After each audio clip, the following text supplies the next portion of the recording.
Welcome to today's podcast with Mike Orth, founder of Launchpad Health, a healthcare strategy firm.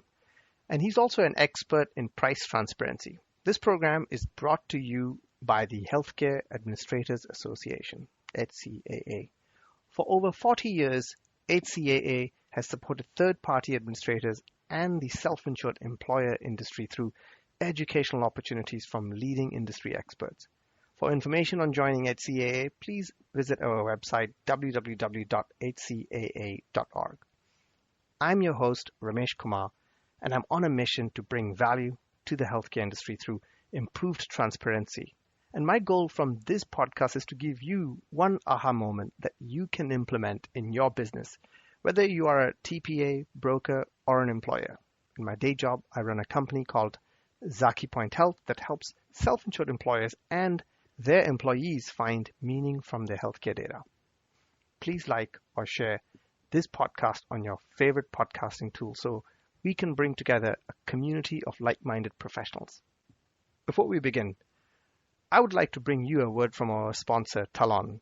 Talon's platform includes My Medical Shopper, a market-driven self-service tool that brings consumers into the healthcare marketplace by arming them with previously hidden prices, along with quality and convenience information, to select the provider that best suits their needs. The platform secures compliance with the transparency in coverage rule, along with the QPA and advanced EOB requirements of the No Surprises Act. Talon, the model used in the drafting of the federal transparency regulations, is available for everyone to profitably participate in the transformation of the healthcare industry marketplace. I'm thrilled to share insights from Mike Orth. He has spent over 12 years in the healthcare space as an entrepreneur, also leading product at United Health and running operations at Bright Health, a successful health plan startup. And more recently, he's helped TPAs, brokers, and employers understand the nitty-gritty details of the price transparency regulations. Today on our podcast, you will learn what are the fines that we are expecting employers to have to pay with these price transparency regulations. What is really hard about getting these machine-readable files pulled together, and what is adding complexity? Why cost estimator tool can be a valuable consumer tool?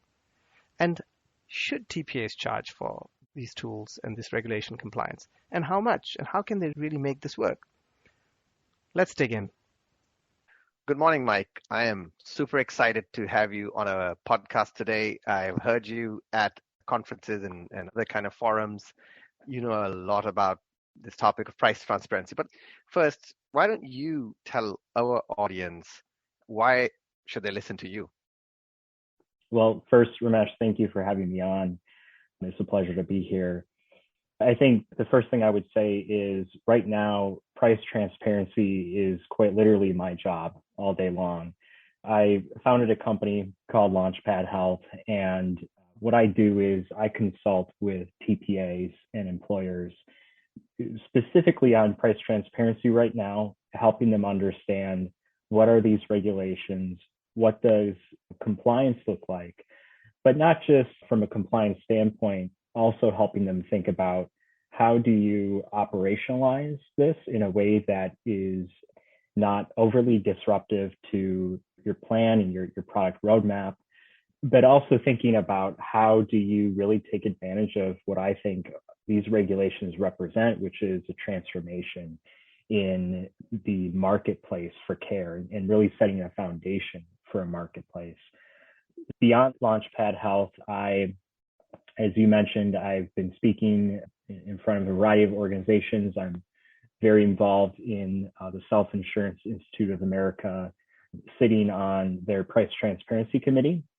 And that committee, we do a lot of work, but specifically we share feedback with the federal regulators as they're going through rulemaking right now. So we have an avenue to kind of provide industry feedback to them. And we've seen with their rulemaking on the QPA that they have, I think, done an excellent job of incorporating some of the key concerns and key areas of feedback we've had for them. We also collect data on things like we're looking very closely at IDR as that's rolling out. We're not quite live yet, but we're interested in really understanding how are these regulations going to affect the self-insurance industry and thinking about best practices as we move forward. So I'm heavily involved in price transparency. I have a deep background in operations, helping health plans go from 0 lives to 1 million. Early in my career, I helped start a company called Bright Health, which is involved in the Medicare, individual, Medicaid space, a variety of areas. So that's really where I got my start in operations compliance. And I like to think of myself as not just a compliance guy, although I do enjoy advising clients on that piece, but also really thinking through at the process flow level how they're going to operationalize these changes. No, this is fantastic, Mike. You have a tremendous background in product innovation and growing health plans. I'm sure some of that will really be very helpful to our listeners here. Well, let's kind of dig straight into what is expected of plan sponsors come July 2022 or Jan of 23. And what should they be really thinking about here? Right. It's a great question. Starting in July, plans will be responsible for publishing their machine-readable rate files. So it originally included 3 files. It's now down to 2. The federal agencies dropped the RX file. But what plans are responsible for starting July 1st is first an in-network rate file. So that includes all of your contracted rates, either that you've directly contracted with as a TPA or plan, or even through a third party. So think about rental networks, think about out-of-area wrap, gap fill, direct contracts, any sort of contract needs to be in that file, and you need to be able to say, here with this specific provider for this specific service, here's the contracted rate. So that's a tall order, I think, for some plans, especially TPAs that have a variety of different networks that they're pulling into a single plan that they offer. So it is, I think, difficult, but we also the industry received updated guidance this last February from the federal departments that allows plans to create what's called a table of contents, which makes this whole process of developing the in-network rate file a little bit easier, where you can link out to other rate files. You can kind of throw it all together in one pot, and you don't necessarily have to worry about as much parsing through, okay, I've got my rental network and I've got my direct contracts. How do I mesh those together? That part was made a little bit easier. So that's the in-network rate file. And then the second one is the out-of-network allowed amount file. That's going to be more important for plans that focus on an RBP strategy. So if you don't have contracted networks, you're going to be putting a lot more effort into that file in terms of listing out the allowed amount, prices that you've paid or allowed on out-of-network claims. The nice thing about that file, the allowed amount, is that you can do that at the TPA book of business level. So you don't have to necessarily get down to each individual plan. Great.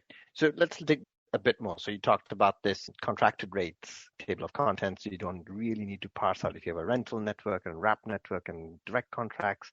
So let's say if you have a plan with 2,000 employee lives and you might have a couple of these set up. You're saying basically you can just drop those 2 files and make it available on your website as a TPA for that particular plan sponsor. Just kind of make sure that our listeners are understanding this.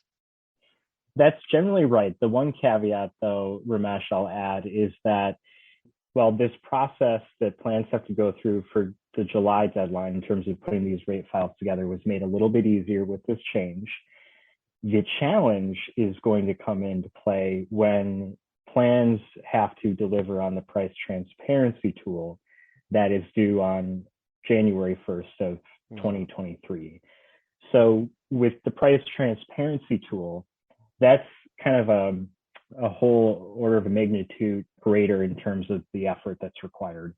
And it's going to be pulling from these machine readable rate files. So any sort of shortcuts that plans take in putting together these machine readable rate files, plans aren't going to be able to take those same shortcuts when it comes to the price transparency tool. Because when the member goes on that tool and they say, okay, I need to have a joint replacement surgery done, and they start looking through different providers, you need to be able to accurately quote the rate that they're going to pay at a particular facility for a particular provider, and base it on their current cost share, deductible, and so on. So to the extent that your machine readable rate files are correct, it's going to make it a lot easier for you to be able to get that price transparency tool in place for your members. So that's kind of the second big lift you're talking about, Jan, next year, ability to allow the member to understand for a provider, for a particular service at a CPT code level for those 500, as I understand. That's right, the 500 shoppable services, yeah. Yep, and then being able to use the real-time information about your deductible and the plan, and then being able to tell them, here's what you need to be thinking about paying. So that basically forms the basis of what is expected to have in place for the plan sponsors. That's right. That's due by January 1st of this coming year. And then I think it's important for plans to keep in mind that that's, as you mentioned, for the first 500 kind of shoppable services that the departments have outlined in their rulemaking. So those are common services that people will typically be searching for. But come January 1st of 2024, so a year after that first set of services are due to be in the tool, plans will have to reveal the cost for any service. So that's where we're headed. And in talking with clients, a lot of them are just kind of going directly into that share every rate that we have. Maybe there's a few that are hard to get to, but it's pretty significant in terms of what's being asked of plans to put in that tool. And what I share with folks is that a lot of people will say that, oh, we already have a price transparency tool. We already have a tool that members can go online and they can look at the cost of a particular service, or maybe even there's a third party. I know several companies, startups that have utilized the hospital machine readable rate files that have recently come out, although compliance there is nowhere near perfect, but they're utilizing that data. Yep. And they say, well, how is this that different? And what I say is, this is far and beyond what you see out there today in terms of what's being required, because keep in mind, departments are not saying just give an estimate. They're saying based on all the available data you have, whether it's contracted data, it's the plan design, the cost share, the deductible, the prescription drug data, the claims data you have, even for out-of-network providers. You need to be able to pull all that data as a plan together in this tool and be able to accurately quote the member on exactly what they're going to pay. Now, that might change during time of service. The provider might throw in a charge for radiology or pathology that you just can't expect as a plan. But if you've ever operated a health plan before, you know that what you're required to do is sometimes one thing versus what the member thinks you should be doing as a plan. And if you're running a call center, members are going to be calling in after their visit and they're going to say, why am I being charged an extra couple thousand on top of what you quoted me in this price transparency tool? So I think the important thing for plans to think about is not just what the compliance requirement is, but think of this as they're putting data out there that they're quoting members on. They need to really do their best to make sure that that data is accurate. So this kind of really opened up, first of all, one thing is the compliance. The other is what should be done as good best practices. But before we jump into the best practices and how TPAs and brokers and employers should be thinking about serving this, what is at stake? What is the repercussion of this? Are there fines? And who pays the fine? How much is it? That's right. That's the question everybody has right now. And I think it's crucial that plans pay attention to this. So ultimately, the plan sponsor is responsible for compliance. They're ultimately the ones that if fines are imposed, it'll be imposed on them, the employer, in the case of the self-insurance industry. However, TPAs are really the ones that are doing the legwork here. They're really the ones that if you want to continue to have a good name in the industry and continue to do business, you have to not only be able to comply, but really show that you understand these regulations and you have a solution that works for your clients. So TPAs are the ones that are doing this implementation. And, in terms of fines, we just this last January heard from the federal departments. They published an update saying that they will fine up to $100 per member per day for the machine readable rate files if you're not in compliance.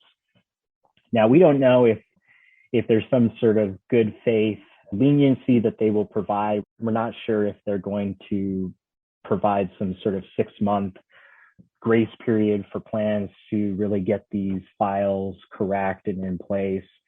But I think that is pretty significant. No matter how many members you have, whether it's 5,000 or it's 500,000, that is a significant fine for plan sponsors, for TPAs to be looking at.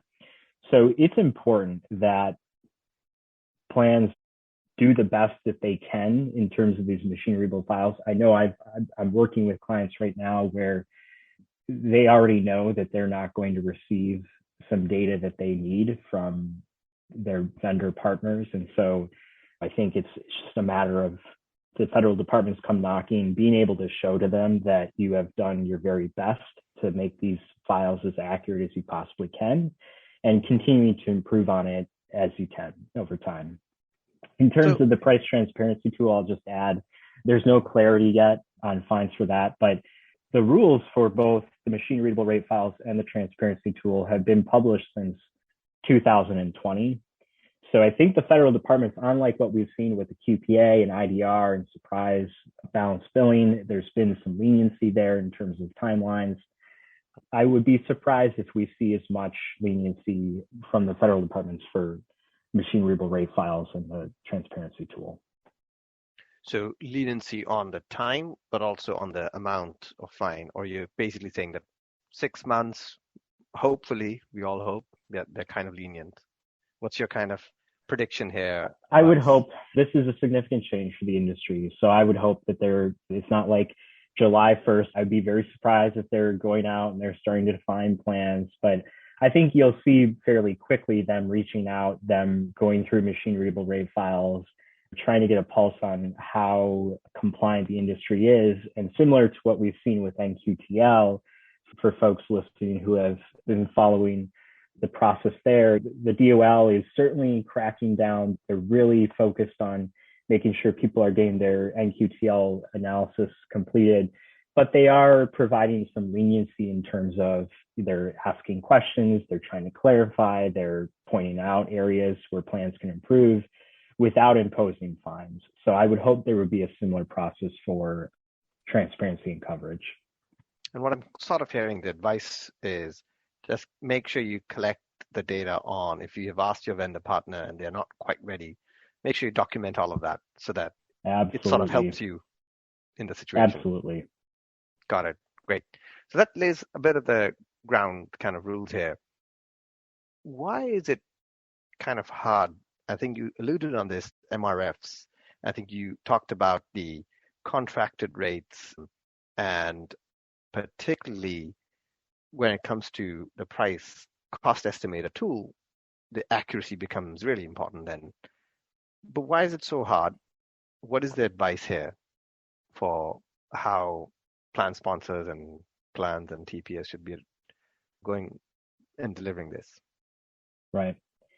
I think if you take a step back and you think about in the health insurance industry, how we've traditionally tried to provide cost estimates, it's really been reading tea leaves. It's been trying to take claims data that's at least 3 months old. It's now the hospital rate files, but I think we've really struggled to be able to proactively both see what the cost is going to be for a particular service, and also identify members in our plans who are even going to be seeking those services. We're not able to see that until after the service was already rendered and we see it in that claims data.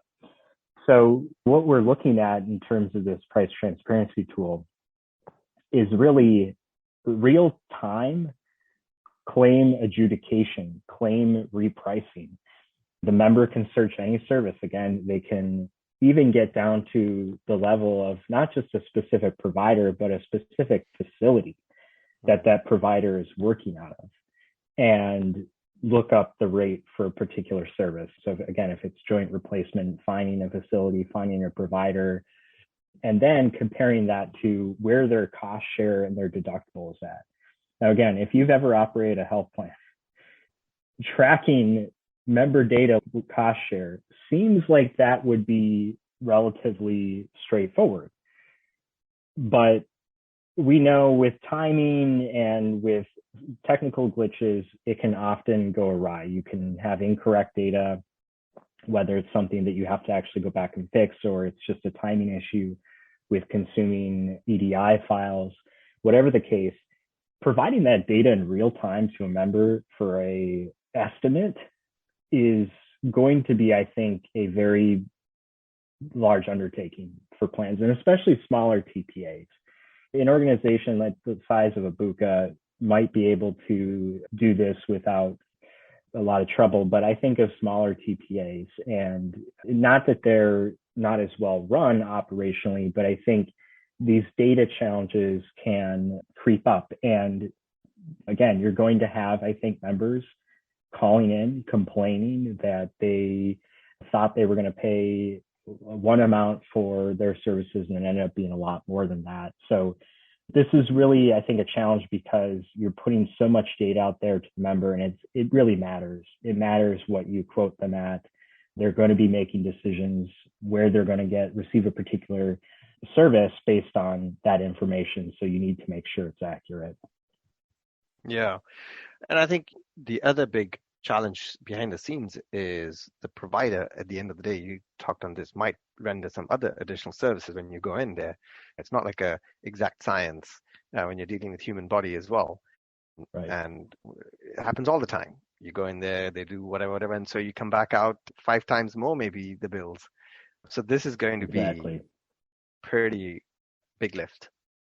Exactly. Yeah, I think plans need to have a member care strategy. They need to think about how do they message this? How do they help members understand that what they see on the price transparency tool is only an point of time, and there could be additional services added on top of that. Yeah. So let's maybe talk about this. I think the cost estimator can be transformative in the industry, giving people that visibility. I'm personally also a big believer about this transparency and then providing that direction. If you had to kind of give some, touched on the members, we'll call in there, but what is the likely kind of upside of all of this cost estimator tool? What are the kind of things you are imagining happening, whether it's a year after Jan 1st or several years after that? I think it's going to set the foundation for a marketplace of care in a way that we've been talking about that for a long time in this industry, but we haven't been able to achieve it because, to your point, we haven't had the transparency we've needed into the rates that people are actually going to pay. The hospitals have not had to put their rates out there, their charge master. Now every health plan is going to have to put these machine readable rate files out there. So you combine all this data, I think it's going to create an unprecedented level of transparency that over time, I believe, will lead to a level of consumerism that we haven't seen before in healthcare, that I hope will bring down the cost of care, again, with time. Now, some people will say, Mike, I just don't see consumerism happening. I don't see members going to their health plan's website or downloading their health plan's app and using this tool on a regular basis in a way that would really drive consumerism, drive shopping for services. And one of the things I'd say to them is, well, I don't think people have done that. One, because we haven't given them the transparency into these rates that allows them to effectively do it. But I think second, in addition to that transparency we haven't given folks, is we haven't incentivized them to do it. And we can't incentivize them, of course, until we have the transparency. And what I mean by incentivize is I see an opportunity now for health plans to design their benefits differently, to put together a plan design that incentivizes a member instead of going to receive a joint replacement surgery at hospital A that's going to charge you $75,000, do it at another hospital that's going to charge you $35,000. And that's actually based on a real example. So in Newark, New Jersey, and it's similar in cities around the country, but Newark is one example that was shared by the Kaiser Family Foundation. A joint replacement surgery can cost you anywhere from $35,000 to $75,000 in that same city, depending on which provider you go to. Mm-hmm. Assuming the quality is similar, by creating a plan design that incentivizes the member to go to a provider that's closer to that $35,000 range, you're saving a significant amount of money for the plan, upwards of $40,000 for that one surgery. So you extrapolate that. I mean, I'm using joint replacement, but this is a similar story across all sorts of services that the people receive every day. And you extrapolate that and you think about the amount of savings that you could drive if you incentivize members to go to, again, good quality, high quality providers that just happen to be charging less. That's going to, I think, start driving consumerism in a way that we just haven't been able to achieve until now. So in combination with this costs and what is it going to cost the member with those tools, this plan design is what I'm hearing, Mike, from you, is going to be the real innovation here.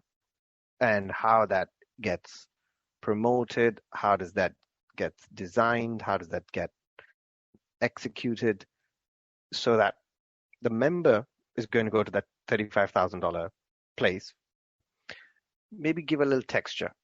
So do you think plans could and should make it zero deductible? Is it legally okay to say the $35,000 place is zero deductible? $75,000 is you're going to pay a copay of 10%, so you're going to pay $7,500. Sorry, coinsurance. You're thinking of all the right areas, Ramesh. So I actually know entrepreneurs right now who are looking at doing exactly what you talked about, starting plans or offerings to plans that essentially say, if you want to go to the $35,000 provider, yeah, it's $0 cost share deductible. Please go there. But if you want to go to the $75,000 one or even $60,000 one, it's out of network. You're paying entirely for the cost of care there. Some plans may elect to do something in between, but I think you're going to start to see plans taking all of this data, probably spending some time. Again, this isn't going to happen tomorrow, but spending some time going through it, figuring out where are those high quality, low cost providers and how can we incentivize members to go there. I think they're going to start doing exactly what you offered up as examples. And again, I know entrepreneurs who are looking at that right now, trying to raise capital to do just that. So what's the advice to a reasonable sized TPA or even a broker who's working with a number of employers? Should they start tweaking? Should they start working? Should they start seeing some of this data, creating 3 tiers of network for this plan design?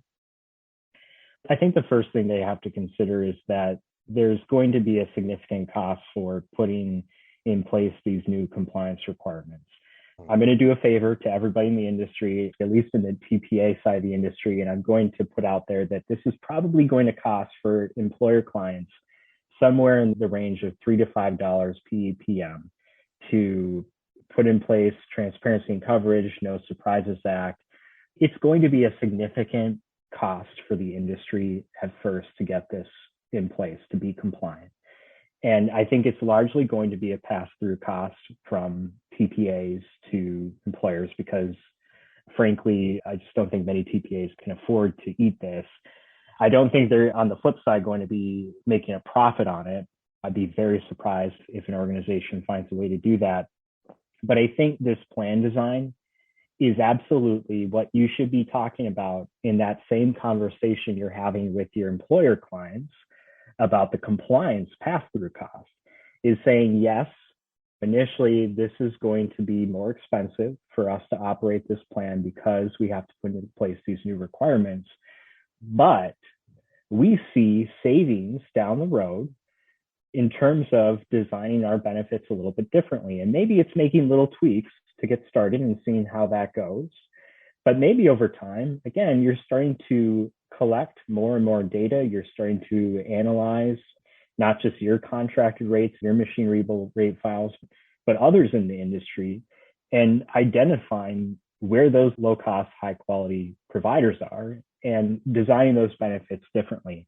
I think you have to talk about that in these initial conversations about compliance, or else to your employer clients, it's just going to look like you're charging a whole lot more for the same thing. And even though it's a compliance requirement, that's, I think, a very difficult sell.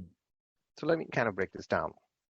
2023, you are kind of suggesting, proposing, and advising TPAs should think about charging $3 to $5 PEPM, and perhaps with these conversations about plan design changes, which may not be put into effect, but for a year to 2 years, you are looking at this data, refining the network, so to speak, and then adding this layer of plan design incentives so that 2 years out, plan sponsors can start to see big benefits of this, maybe anywhere between 10 to 30% cost reduction on their $500-$600 PEPM that they spend today. I think absolutely. I think it's possible. I think what plans and TPAs also need to take into account, though, is bringing the member along on that journey. So it's just as much about the messaging to the member, helping them understand the importance of using this price transparency tool, especially if your plan design is going to be dependent on it. I think helping them understand the importance of why you're doing this. So I think it's doable. I think it's long-term. I think it's 2023, 2024 and beyond. But it starts now. It starts with getting your machine readable rate files correct, feeding that into a price transparency tool that is easy to use, that's maybe even a little fun to use, not just some white label solution, but one that you really, I think, plans need to take the time to get right and think about it in terms of a core part of your product offering. And if you can do that, I think you're setting the foundation up for those long-term savings. I think you talked a couple of times on our conversation about the member, the importance of getting them, communicating them, updating them, giving them a good experience overall. Where do you see price transparency tool vis-a-vis the broader member experience? Or do you have a point of view on that? One of the reasons I'm excited about this, these changes will be significant. It'll be a significant compliance lift for plans. But I think what's exciting is that for the first time, health plans for their members can just lay everything out there. They can lay out all the information. We haven't talked about provider directory yet or some of these other requirements, but you have to be clear about who's in the network, what they're contracted at, what your member's going to pay if they go have a service done, what their deductible's at. There's all these transparency requirements. And I think for the first time for health plans, they can just lay it all out for members. And members can make a decision based on what's best for them. And hopefully at the end of the day, they're saving money. But I think it over time should make the member experience much more smooth, hopefully less confusing. And for the health plan, I think about in terms of member care and member service. And there's a lot of talk in the industry about white glove, high touch care. And everybody says that, but I think it's really hard to deliver on that unless you're able to effectively give your members all the information they need. And I think plans should be viewing these new regulations in that lens, that for the first time, we really can give members all the information they need. I think we can design benefits differently, but you have to put in the work up front here to get that part right. Got it. First phase, get the data, comply, turn that into some form of a white glove if you can, promote, educate, and then overlay this plan, design, innovation, perhaps the blueprint, the 3-step blueprint. That's right. I like that. So you talked about the provider directory, which is another big challenge here. How does that dovetail into price transparency, and when is it expected? Right. So we haven't seen rulemaking yet for the provider directory. It is a requirement as of January 1st of this last year, but it's a good faith requirement. So you basically plans need to follow the law that Congress wrote and do their best to implement it, and then rulemaking will come out at a later date. The two key parts of that law are plans need to verify their provider directory every 90 days, so every quarter. They need to go through their directory and not just give it a quick once over, but they need to actually go through every provider, validate the contact information, validate the address, validate even the electronic information. So if there's an email address, they need to validate that. That is a significant lift for plans. The second requirement is that they need to update the directory within 48 hours of being notified of a change. So if a provider's leaving the network, they need to update that within 48 hours. Wow. This is a significant ask for TPAs and health plans. What I will say, though, is it's important because I think everybody in the industry knows that provider data is notoriously incorrect. And I'll even throw a statistic out there, which is the CMS recently came out with a report saying that upwards of, I think about 40% of provider data is incorrect to the extent that it prevents a member from even receiving care from that provider. So the address is wrong, or maybe the provider is no longer in business for whatever reason. And that number, I think, is probably not too surprising for anyone who has dealt with provider data before. So I think it illustrates the importance of this requirement on the one hand in getting it right. And on the other hand, I think about, again, the price transparency tool. How can you have an accurate tool if 40% of your providers listed as in network are incorrect? All of these pieces that Congress and the federal departments have put in place in terms of regulations are really building into this master kind of grand concept of the price transparency tool that's coming next year. A lot of exciting things. I have two questions, one a very specific one and then one a broader one. So the specific is, you talked about how TPAs and others can charge for it, how they can think of it as an opportunity. You shared a little bit of the numbers, $3 to $5 PEPM. Do you have any examples of health plans doing this? What's been the recoil or response from plan sponsors? Or is it more like it'll only happen on Jan 1st or July 1st of this year? It's funny because health plans, vendors have been very reluctant to come out with pricing.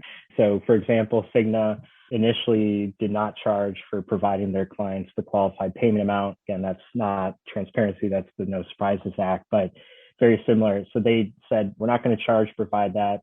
But then now they recently came out and said, starting July 1st, we're going to start charging a flat fee every year for our clients to receive that QPA.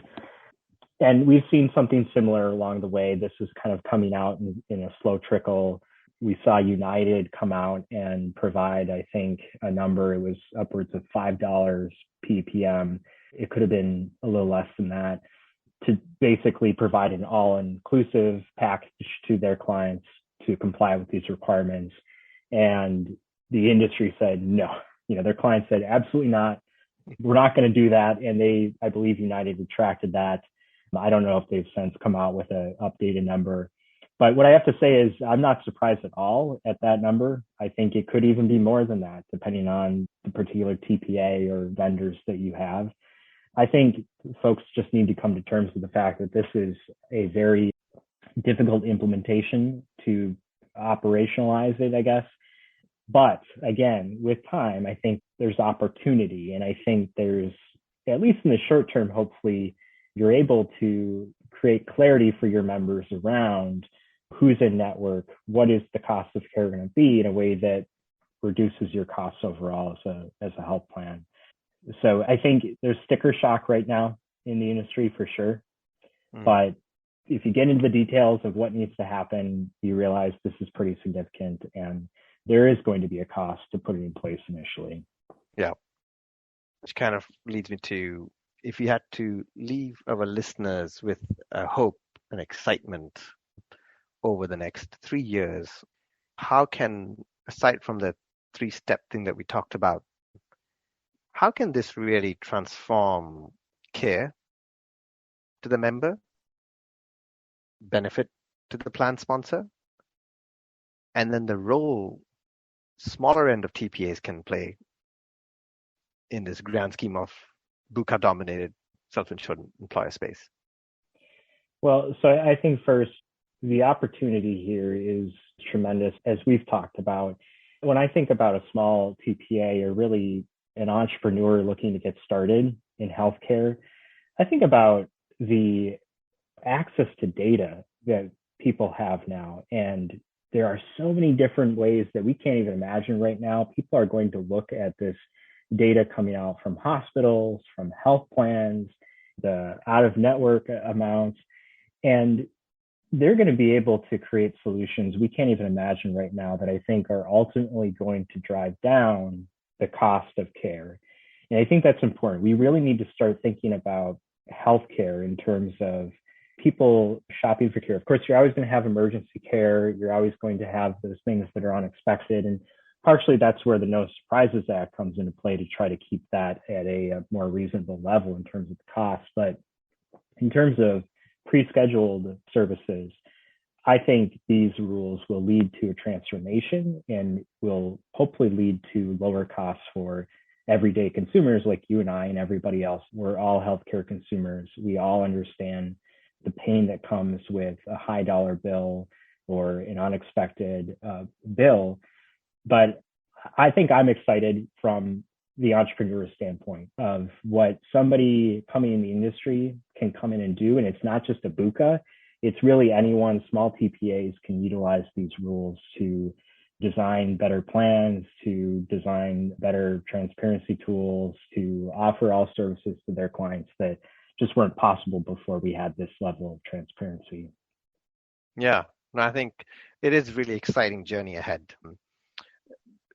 Any kind of message to our listeners, the work that you're doing, how can they connect with you about this kind of work that you're doing? Absolutely. Well, they're welcome to email me, mike@launchpad.health, or go on LinkedIn and find me. Again, I don't like to just think of this as a compliance issue. I think most people think of that like going to the dentist. I also think about it in terms of what's your opportunity, what's your strategy going to be beyond just being compliant. How are you going to take advantage of this? I think there's certainly a lot of opportunity there. So folks are more than welcome to connect with me.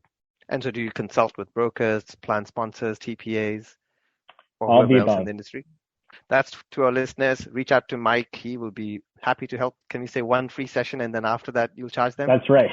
Excellent. Absolutely. Well, this is great. Well, thanks so much. So some real gems here. Thank you for spending the time. Absolutely. It was a pleasure. And I would like to thank Talon, our sponsor of this show. Please join us again for another podcast in the series brought to you by HCAA's Voices of Self-Funding. Please like and share so we can build a community of like-minded people.